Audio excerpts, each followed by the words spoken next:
Alright, the rocker sill on the passenger side totally tightened down. We've also checked the steering wheel controls are functional, just had to hook up white and black again and ground it. And I'm still out here going, so can't leave well enough alone. We have got the top side kind of sat in place. When you've had this sit for a long time, it's easy to kind of get confused. This is the bottom of the front cover, basically what would be up against the steering wheel. It's easy to pick out the top piece because you're going to have the cutout for 1, your hazards, and 2, your tilt lever, right? So this would come up on the bottom side. You'll note, you probably see this fastener here. It is a T20. Then you see this black fastener there and a black fastener there. Those are T15s. These are currently flipped just as placeholders. They're obviously going to come up from the bottom. These two are going to go plastic to plastic, basically mate the housing securely. There's also a couple of clips, as you can see. This one goes to the column itself. So black goes with the black plastic. Silver is going to go to the column. Now, if you recall, it's kind of like a 2-piece cover, really 4 when you break it down. But this is at the front towards the steering wheel. Back towards the dash is this smaller piece. Now, if you look at it, you'll note that it's drilled out in the middle. And then you will see that there's a cutout here. So the way this would orient is like so. I've got the top side in the truck already, kind of over. That's where the this tab here, the slotted deal, sort of the U shape, that is for that kind of just plastic cover around your gear selector shaft. So this one is going to orient in the similar manner as this one. These are both the bottom sides. This one, if we were to flip it over, again, it would kind of be like that. That slot right there, it is going to take the black screw. Guess what the black screw is? If you guessed a T15, just like here, you would be correct. And the silver one, if you guessed a T20, that's also correct. And if you think, hey, is that silver because it goes to the column? That is 100% accurate. So if I just walk you over here, kind of showcase what we've got going. It's a little difficult for you to see probably, but if I can eyeball this right here, all right, we've got good threads going. That is going to be the bottom, okay? That's our T20.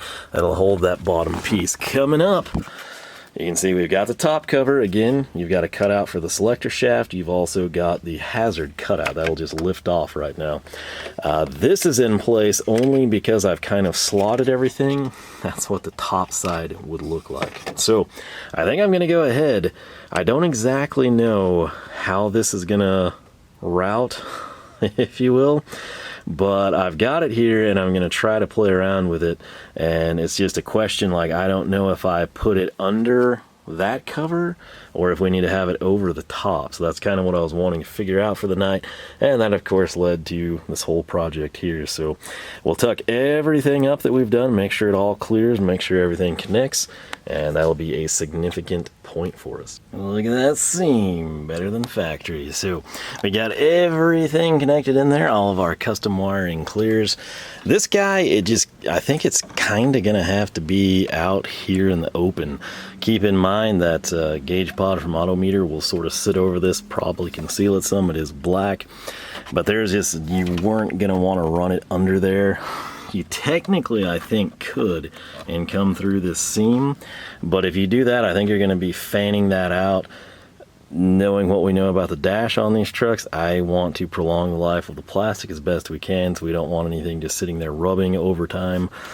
Number one, it's bad for the wire. Granted, it would take an eternity to eat through that plastic sheathing, but it's just a situation where I think we're better off kind of how we have it set up. So steering column is back together. Crazy.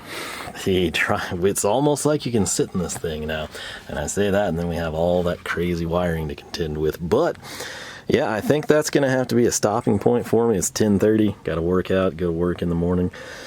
But pretty good progress here. It's nice to see things come together. That's the main thing. So again, super clean look there.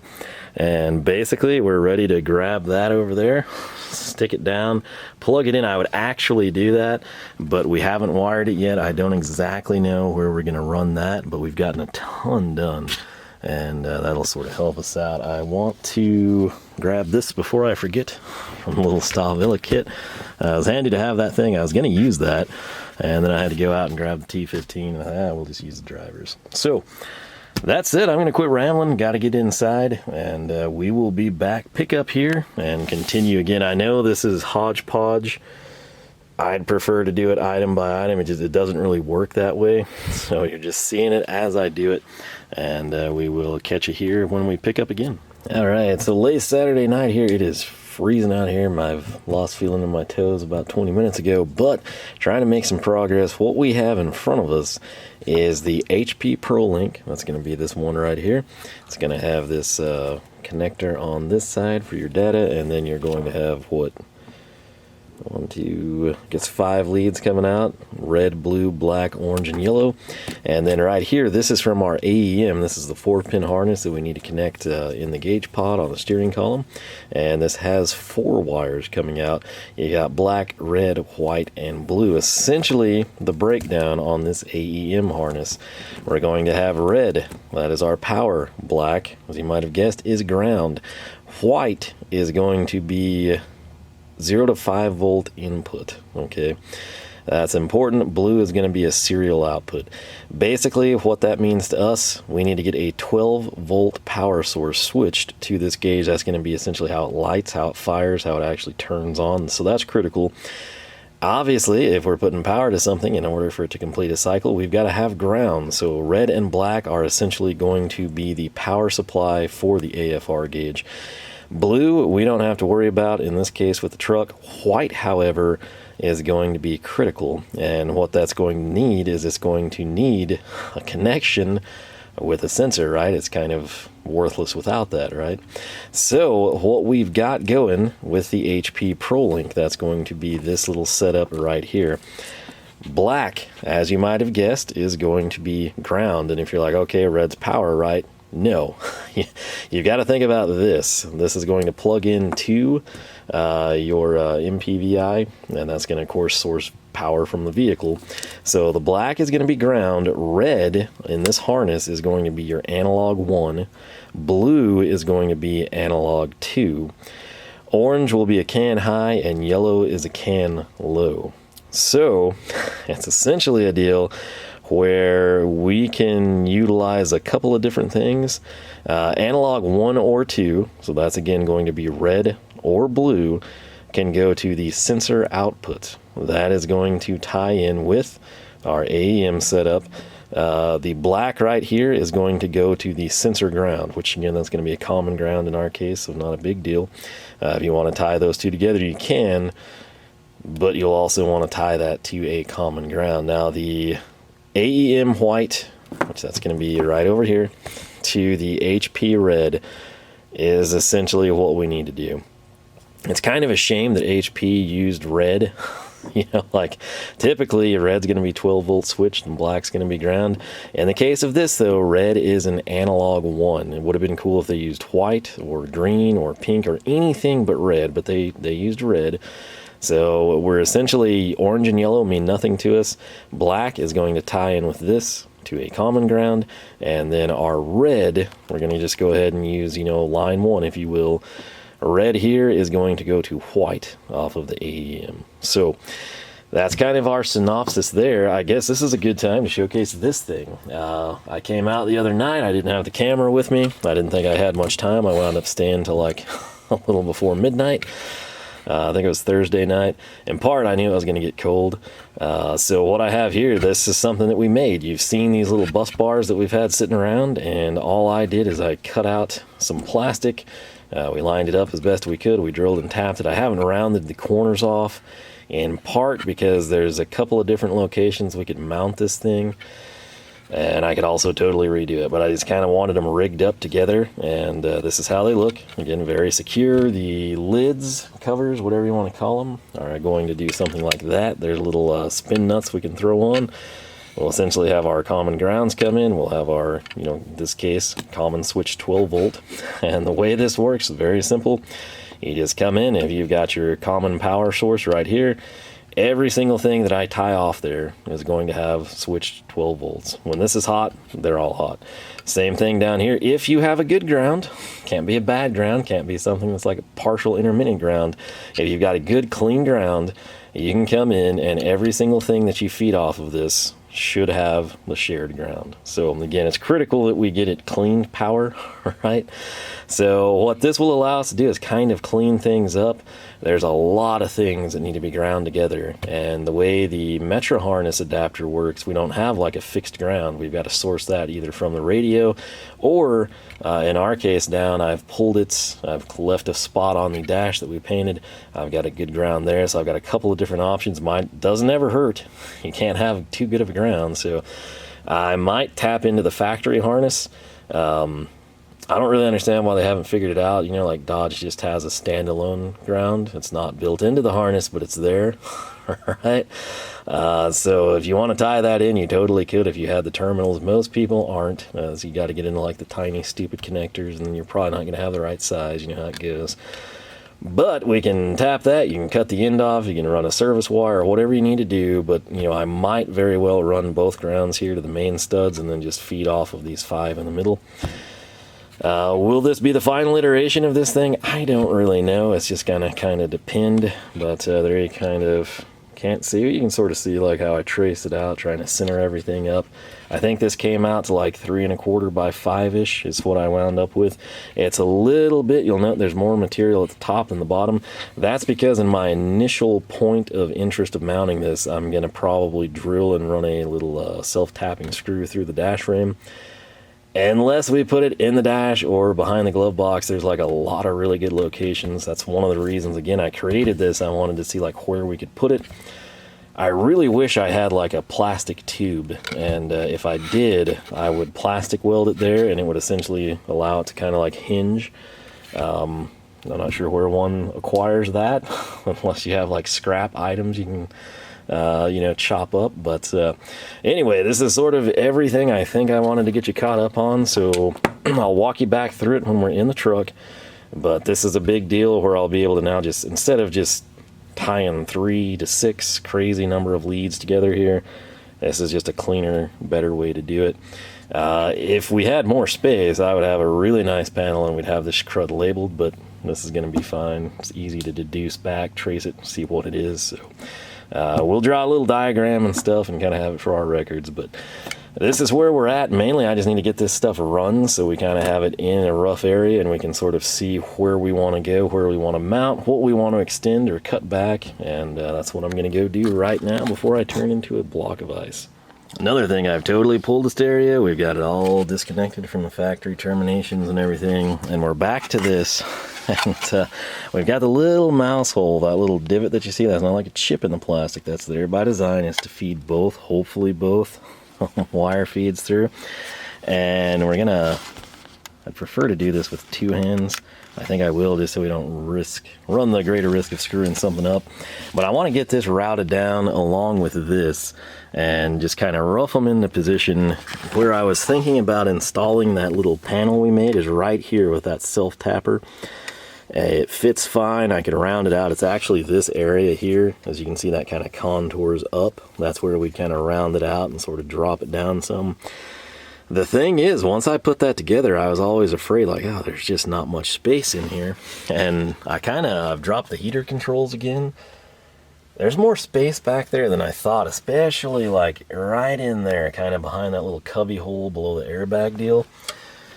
That has me intrigued as well. I've got the steering wheel controls disconnected. We've got the Kenwood camera disconnected. I went ahead and routed that stuff through. You see that purple wire and the convoluted tubing, it's all pulled in. So yeah, this is really just me mocking it up. This is all personal preference, so I can't really like direct you what's best for you or easiest for you. But I'm just going to start running this wiring and kind of see where everything lines up so we can make a good clean installation. Alright, busted this mounting kit back out. There's basically these push pins. You'd have to drill a hole into the factory piece. I don't want to do that in the event that we decide to ever take that off or don't want it or what have you. So then that's double-sided tape. You could also do your own thing with like Velcro or something. I can tell you right now, I buy good Velcro, and we have such wild temperature fluctuations, particularly in the summertime. You get sunshades and everything, but I mean, temperature climbs like crazy inside a vehicle. You can come outside, you know, for a couple months on end, it's like 102 to 120 in your vehicle. and the adhesive on the Velcro just like fails all the time.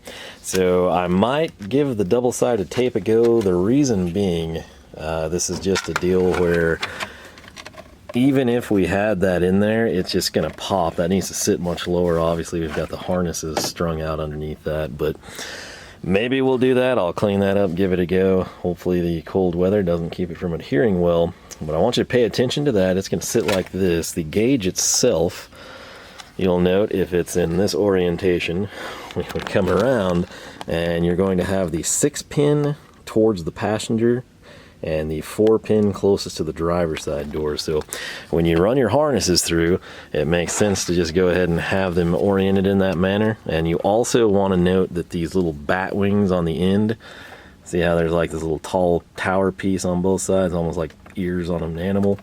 Those will face up, so this would plug in just like that. Also note that the pillar pod is not a centered gauge, it's offset, so you want your wires to kind of reflect that. If you didn't have a harness that was done up in black, I mean, you could match your interior or something, but in our case with the black interior, that's gonna look fine, it's gonna look good. So gonna go ahead and I guess kind of rub this down and see if we can't get that to stick. If you do the double-sided tape, your instincts will tell you put it here. You're gonna want to put it on the side, so you'll want to test fit this thing like so. Again, you're gonna need your tilt lever out, and then see how like it presses down and kind of gets into position. So we'll want to get that double-sided tape there, and then I might get my clamps out and hold this sucker in place. Again, just a nice padded clamp will do wonders for you, and hopefully she adheres, because you can see what it wants to do. It's just bounce. That's not interfered with at all by these cables. That's just the way this fits the factory piece. So yeah, it is what it is, but we'll get that in place, kind of see what we think. If you notice the new addition and that part of that is still here, it's the scissors, and we custom cut this. I should have like shown you what I did, because it seems to like work really well, but right where my thumb is, there's a pad. Right back on that flat, there's a pad. The driver, or I guess the key ignition side, there's like not near as much real estate, so I just kind of trimmed one. And I've got my clamps there. I haven't put them on yet, but that stuff works. I don't know, it must be like 3M or something, because I mean that's like super good. I've also got this through the mouse hole, so I'm pretty happy with that. Again, 4 and 6 bat ears up is kind of the orientation you want. So I'm gonna get some clamps on this just to be safe, but I'm really happy with that. So this thing was kind of sketchy, sort of disappointing, but somehow that like improved the quality in my mind. Like, look at that. That's like dang near perfect. So I'm thrilled about this. This is not something I expected to go this well. So yeah, don't know what all you can see there. I think he kind of showcases it well. I'll make sure it looks good, but I'm gonna get these on, probably stab the gauge in with the connections. All right, so when I had threaded this back in, I kind of want to touch it up with the paint. That's why I left the blue masking tape to remind me. Clamp is on this side, not on the ignition side yet, but I want to highlight that. So again, 6-pin, 4-pin. This finger I'm shaking around by that stud, that is our 4-pin side, because again, the gauge is going to orient like this. I'm going to have to pull that through with my free hand, but we're going to go ahead and seat this and get the other clamp on. And that is a total win right there. So like I said, really happy. It's amazing what this, a little bit of this crud will do, which, it seems so thick. I was like, man, this is going to cause more interference and pop it up. Looks fantastic. So really thrilled with that. Again, our wiring comes out very, very discreet, like just the way I want it. The gauge seated beautifully. I've got the wiring. I think you can kind of, see that loom right there. So I'm going to put this other clamp back on. That's what fell. And I'll grab those pliers and I can put those away, clean them up, and we'll get on to something else in here.